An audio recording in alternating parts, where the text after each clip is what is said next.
C'est pas suffisant, Franck Alizio. Bonsoir. Bonsoir. Bien évidemment que c'est pas suffisant. S'il suffisait d'une preuve, c'est nous sommes 3 ans après le drame de Samuel Paty et nous avons à nouveau le même drame avec les mêmes défaillances dans les mêmes circonstances. Bien évidemment que ce n'est pas suffisant.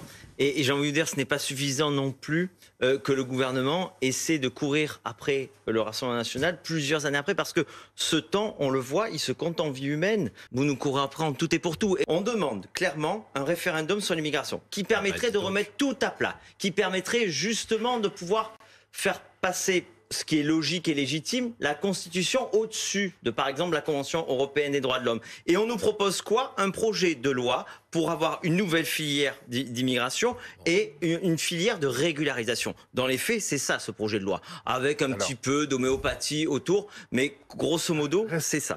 Nous serions au pouvoir, nous ferions un référendum. Ça change quoi, un référendum? Ça permet de régler tous les problèmes, de régler toutes les situations. Par exemple, la demande d'asile. À partir du moment où la demande d'asile se fait à partir de nos consulats et de nos ambassades, il n'y a plus le problème que pose aujourd'hui ce Tchétchène, puisque par définition, sa demande aurait été rejetée, il serait resté en Tchétchénie, sa demande aurait été déposée dans un consulat en Russie ou une ambassade française en Russie, et elle aurait été rejetée, tout simplement, et il n'aurait pas pu tuer chez nous, tout simplement. Il avait 11 ans, monsieur. Je suis désolé, monsieur.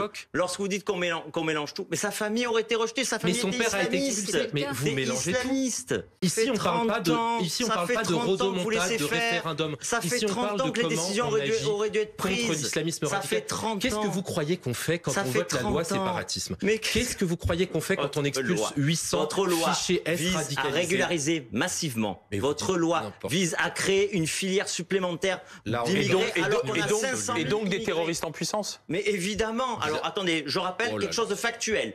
Un trop-plein d'immigration nourrit l'islamisme qui nourrit le terrorisme. C'est factuel. Tous les Français le pensent. Chers collègues, ce que je pense, c'est qu'il faut pas donner de primes à des patrons voyous qui embauchent des personnes qui sont clandestines, donc qui vont être payés beaucoup moins cher. Vous savez qui a dit ça dans une interview en 2021? Le ministre de l'Intérieur, Gérald Darmanin. Voilà. C'est vous qui êtes en contradiction. Bien sûr, il ne faut aucune et aujourd'hui, il fait l'inverse. Il ne faut aucune en 2021, il disait, il tenait exactement mon discours. Donc cette loi immigration, monsieur Alizio, monsieur le député, je ne veux plus d'immigration, je ne veux pas une filière d'immigration de plus. Pour vous, cette loi immigration met les Français en danger. Cette loi immigration met les Français en danger. Évidemment, quelqu'un qui entre de manière illégale dans le territoire est illégal et doit repartir du territoire. Mais là-dessus, nous n'avons aucune divergence. Mais pourquoi vous voulez le régulariser? Parce qu'il travaille. Ce que nous vous expliquons, c'est que peut-être vous... Je comprends pourquoi vous avez peur du référendum. Mais, chers collègues, vous savez, je vais vous dire quelque chose. Nous vous attendons. Je vais vous dire quelque chose. Nous vous attendons en novembre. Nous verrons vos propositions concrètes, si elles sont constitutionnelles, vous en aurez des propositions si elles sont légales.